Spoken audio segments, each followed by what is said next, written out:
Kyle here from allmediareviews.blogspot.com, here to do a concert review of Ours. The tour dates were announced, I don't know, it was a couple months back. I bought my ticket for the Ours concert that just happened on Tuesday night. Was it April 12th? Yeah, in St. Paul, Minnesota. So they've been on tour, and it started like sometime early or mid-March. Because I've been following Jimmy, Neko, and Ours on Instagram.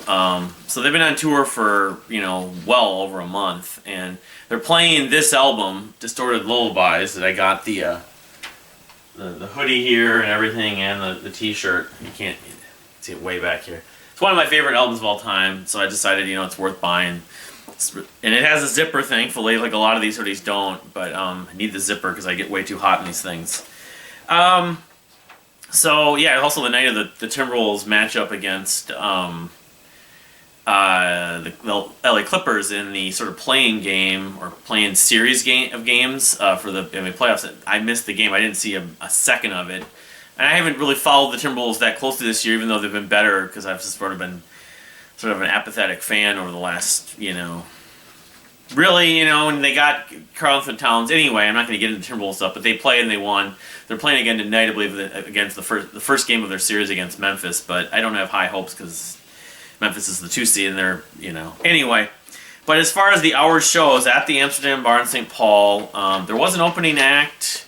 I forget the guy's name now, but I didn't go down. I had some reservations about going down. I was even thinking of not going in some ways.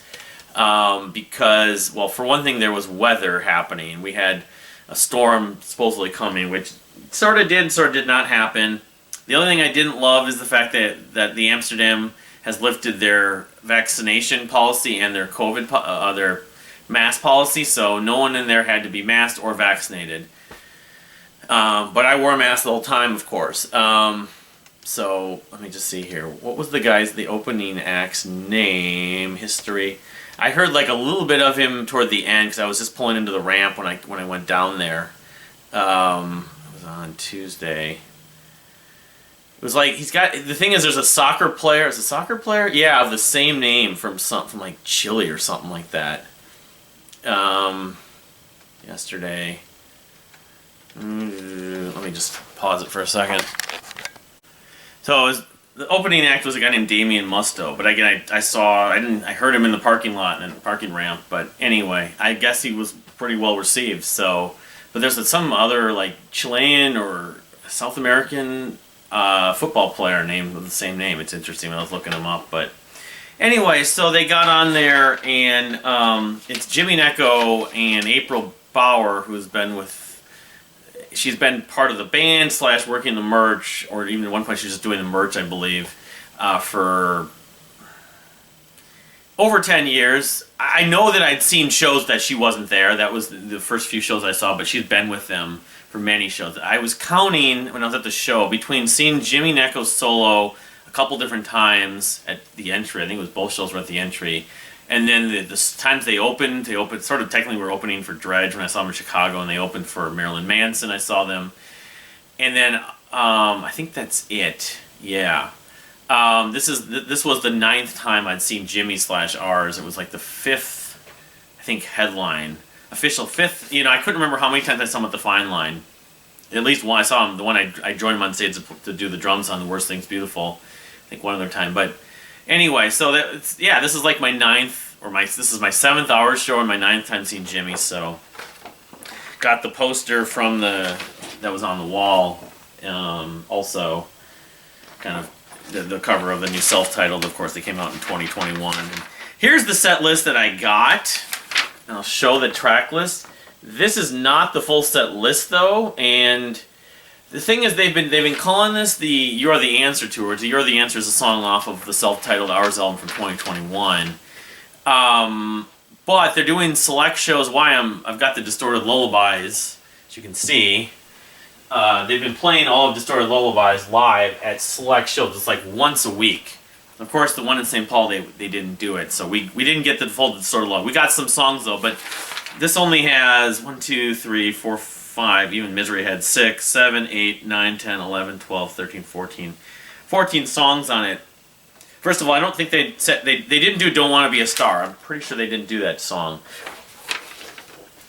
but they did it some more on here. So, I should have just counted. I mean, they did at least 7 songs from the self-titled album from 2021, and they did some songs that aren't on here, like "Murder" from Mercy, "Dead for the Death of Imaginary Enemy." That album.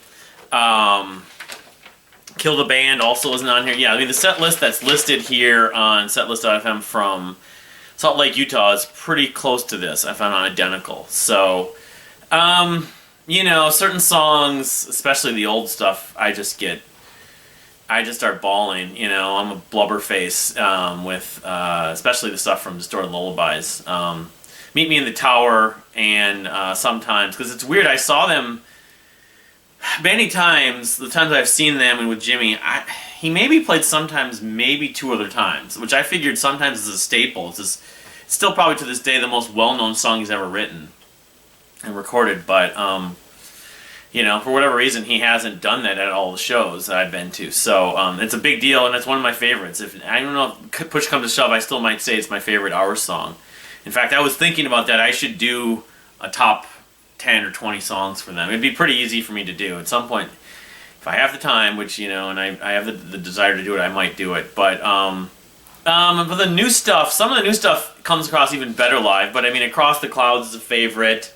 From Where You Are, great energy on that song. The title was originally going to be Spectacular Sight, the album, the title track, and it was still on, of course, the self-titled. Spectacular Sight is a song of, the more I listen to it, the more I enjoy it. It's a great track, especially the ending of it. What else? Gold, another song that I love, very mesmerizing. Echo, very uplifting. Fly from New Age Heroin. I think that's the only song they did for New Age Heroin. But that's my favorite. It always has been my favorite song from that record. Although I didn't recognize it, and I recognized it right away. And I also was thinking for a minute that the drum pattern in the beginning of that, I think it is. And there's one song off of maybe Murder there's a song on the new record that is similar. So they using some similar opening drum patterns, which isn't unusual. It's hardly a lot of bands do that, where you hear a drum pattern, you think it's one song, it's another. There's a few Muse songs like that, I know. Fall Into My Hands, the last song. Jimmy more than once came into the crowd. I mean, there might have been 100 people there. I don't even know if it was that many. Unfortunately, most of them were not wearing masks, but it's fine. I wore my mask. Hopefully I'll be okay. But yeah, he was actually walking amongst the crowd, singing to the crowd. He wanted the crowd to sing along, like when Meet Me in the Tower, and I am like a big strong table. I am like a girl soft inside. Finally I'm able to put you in the ground. That chorus, and then he sings that da da da da da. But Fall Into My Hands. That's a song off of Ballad of the Boxer, I believe, the last track. That came across really, really good. I always think of the piano in that, but it builds up. Oh, one of the songs that's not on this list. So he didn't See the Light, but he did the song Eyes, which I know he mentioned to the crowd how they haven't done that. Maybe they haven't done it at all this tour. Which is another song off of the self-titled I really like. I mean, the self-titled, that gothic thing, I think I made a comparison to Queensryche's Lady Jane, which I still think so with the piano and the way it moves. But the ending, he's just kind of wailing. Kind of like he does in Fallen Souls at the end, totally screaming like a sky to the ceiling, like a banshee, screaming to the sky, or like screaming to the ceiling like a banshee. It's one way to describe Jimmy's approach to singing, and live it's even greater. I mean, they didn't do a ton of like jamming. Fall Into My Hands, and I want to say one of the songs they kind of jammed to. I think it was You're the Answer, maybe. They did some extended jams. So like years ago when I joined them on stage, and they would do some extended jams, much like 3 and Mute Math and Local Natives have done, and some effective jam bands, not Humphreys, which contrary to most people's opinions, I don't think that they're as great live. But those drum rhythmic jams, that kind of just, the energy is a flowing energy, and it never gets old. I don't need it. It's almost like inertia. There's an inertia to it. He also told some stories. He mentioned how he wrote Misery Head when he was here with his band in 1995, and I don't think they were known as Ours then. I was trying to remember the name of the first release that they ever recorded and released on a distribution level was called Sours, a demo really. But I couldn't remember the name of. He had a name of a band. I mean, Jimmy Necco's a few years older than me. He's almost like 50. He's like 49 or 50, and he started doing music in the late 80s. Really. Let me just see if my internet will cooperate here, and I can remember the name of that, because they were originally known the Harmony Bandits. That's the name of it. I don't know if when they came here in '95, it was in St. Paul. He said they were still known as the Harmony Bandits, or it was Ours at that point, or Sour. I'm not sure, but he said he wrote a lot of Misery Head with a little handheld tape recorder, like an 8-inch tape recorder, which is interesting. Well, because I knew most people that know Ours know the fact that Distorted Lullabies came out in 2001, but it was many years in the making. Like a lot of bands, a lot of these major labels wanted to sign him. There was a fight for it. It was the aftermath of Jeff Buckley. You know, the whole Jeff Buckley thing against Associate. He was he helped out Jeff Buckley. His relationship with Jeff Buckley has definitely been mythologized, and the actual truth has been, not been given. But he did do a discussion on a podcast a little over a year ago, kind of cleared the air on some of it. He knew him, he met him, he knew him a little bit, but he wasn't like this longtime friend, or he didn't know him for years, Jimmy. But Jeff was in New Jersey, Jimmy lived in New Jersey, so I mean, that's the thing. It was a great show. I mean, I've seen him 9 times, seen the Ours 7 times, 5 as a headliner now, 5 or 6 as a headliner. How is it compared to the other shows? It's certainly up there.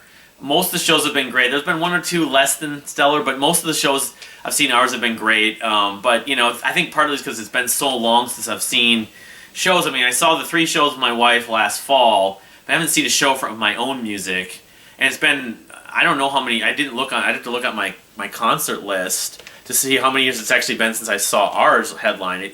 It might be the 400 bar show that I had the back problem. Might have been the last headlining show I saw them. Let's just see here. I have my list and my internet's working, so that helps. The last Ours show I saw, 2012 at the 400 bar, July 10th. Yeah, that was it. So, it's been 10 years. It doesn't seem like 10 years. Like I said, I saw Jimmy solo, I think, twice. Once with Royce Langdon, and once with Greg Laswell. The Langdon show was, Greg Laswell was 2010, actually. The last time I saw him, so it seemed like it's been less time than that, but it's really been since the 2019 show was the last time I saw him. But Ours itself, it's been 10 years, so I mean, I saw them a bunch of times within a short window of time. That's why it feels like I saw them more recently, or just so many times. But yeah, and it just, there was a huge amount of passion just because we're seeing a band live. They did a lot of with guitar textures. His band, besides April Bauer, who's on keys and does some vocals, you have some guys that used to be in the School of Rock. I was correct about that. Hannah Jernan was not there, unfortunately. I was hoping she might be. But the one most notable person that was there I didn't even realize was Race. I don't know what his last name is. That's actually his full name, but he's known as Race, a guitarist that goes back. I'm not sure I've ever seen him. I didn't say anything. And the weird thing, I didn't say anything to him because I didn't see him, but during the set, I was sitting off on a chair off to the side. I'm pretty sure because he only played maybe for a third of the set, maybe, of the whatever they did, 15 songs or something. Race, I think, came by, was just hanging out, on his phone, watching the band while he wasn't on stage for a little while. I didn't realize it was him. But, because Race goes back. Race is a childhood friend of Jimmy's, unlike Jeff Buckley. And Race played live with them for many years throughout the 2000s. I want to say he had to have been at least a couple of those early shows I saw, probably. I don't know if him and Static were together, because Static's not in the band anymore. There's another guitarist named Mikey or something like that. He looks a little bit like Slash, or he's got like curled hair, sunglasses, and he had the jacket on and stuff like that. A little Slash-like, a little bit. Jimmy Necco notably is friends with Slash and almost, joined Slash's band, but played live with him. But I think he was from the School of Rock. The drummer, who I can't remember his name now, I should look it up. The bass player, who's really good. they're all from the School of Rock, you know, and they're in the documentary for the making of the Self-Titled Hours album. And it goes back, you know, more than just, it goes back to New Age Heroin and Valley the Boxer too. All those guys are in there, plus other people, of course. So, but yeah, I mean, you know, I'm a fanatic. I'm a, you know, lifer. I'm a fanboy. So it's going to mean something. I mean, I didn't go to see Cloud Cult, which I'm going to do another video about that, I think, after this. I didn't go to the Cloud Cult shows at Orchestra Hall. So, but I'm going to be seeing Mickey Dolenz this weekend in Madison, Wisconsin, and then Alan Parsons Project and The Warning, if all goes well. You know, Steve Hackett, the Cream tribute, some other stuff's coming down the pipeline. Is really going to be contingent on finances and schedule. Everything with my mother-in-law is still, you know, going to take some precedent. But so it's kind of a big deal to finally see them. And if I see another show live at a small place, and it wasn't crowded, that part I really liked. I did wait around trying to talk to Jimmy. He came out, of course, hanging around. And it got to be like 11:30, and even though I wasn't working the next day, I'm just like, you know, I can't wait any longer. He did come up to, and during I think it was during the encore. Or not, it wasn't an encore, it was just the last song. Fall Into My Hands, he, including myself, he shook my hand. He's like, oh, who is that guy? He's like, this guy's a freak or something. I had my mask on. I was like one of the people with the mask on. I don't know. But I think he recognized me. He might have, because of the stuff I put on on Instagram and the review I did last year for the albums. So anyway, have you seen Hours live? If you're an Hours fan, what did you think of this current set? But you know, if you have not, I would definitely recommend trying to see them soon, because they're going to try doing more touring if they can. Jimmy's going to be going to Europe, I know, do some solo stuff as well. But yeah, I know the people that love them will always love their live presence, and you know, they're a great live band. So that's why this show sticks out. You know, among the shows I've seen recently, certainly it stands out. So, but please subscribe if you haven't subscribed. Thank you for watching. We'll see you next time.